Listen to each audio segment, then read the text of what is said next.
Good afternoon to you and to the viewers at home. Indeed, we are in Kapogweni, where, as you can see just to my left, students at this nursing college are up in arms over some of the issues that they have. We understand that the learners, or the students rather, at this college have had issues since 2022, dating as far as 2022, where they've been sending memorandums to the Department of Health, of course, over some of the major issues which they are facing as students in this college, amongst them being the infrastructure which they're expected to use on a daily basis. But just to speak to us more about these issues is the SRC chairperson, Lisa Kanya. Lisa Kanya, thank you so much for your time and for joining us at the SABC this afternoon.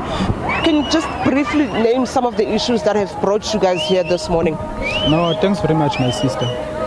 The problems that we have the most that are actually challenging us is the lack of infrastructure.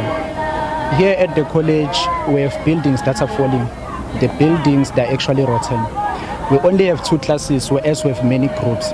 So you find that at times you have groups studying at the kitchen because we do not have enough classes. The showers, they're not up to standard. We cannot even access them.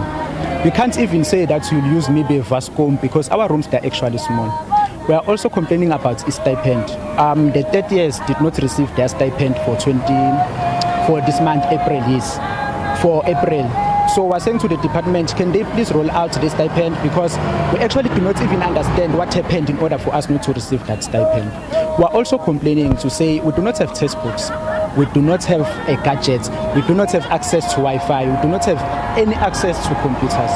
So we're asking ourselves to say, is there any other higher institution in this country or in this province whereby students are expected to submit typed assignments, whereby students are expected to research, whereas they do not have those study materials?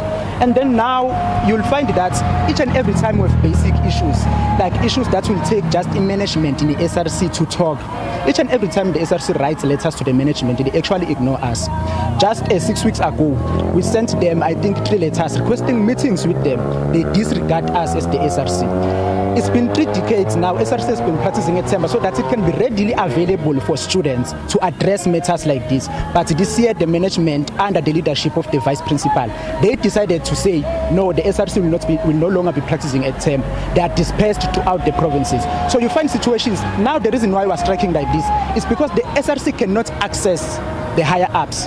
Actually, the VP is actually bullying the students. Each and every time you're going to go to the vice principal or to a meeting with the vice principal, she will diagnose you. She will say that your APGA is low. She will actually bully you. They do not take anything from the students, even the smallest suggestions from students. So we're saying we have basic issues and we're calling the Department of Health to come and address those issues. Thank you. Thank you so much, Lisa Kanya. Juliet, as you have heard, Lisa Kanya Binasa, the SRC chairperson at this college, naming some of their issues. We also heard from some of the students at this college saying the windows are broken where they are supposed to be sleeping, their doors are broken, there's not enough security personnel just to look after this college, saying there's only 2 security personnel, and this college is quite huge for such a number of security personnel. But of course, we are still going to speak to the Department of Health and hear what they have to say, especially because the SRC and some of the students have been saying memorandums were sent. I mean, since 2022, they've been sending memorandums, and we just heard Lisa Kanya saying just 6 weeks ago, they've even written to their management. So, Juliet, we're definitely going to try and get a response from the Department of Health. For now, it's back to you in studio.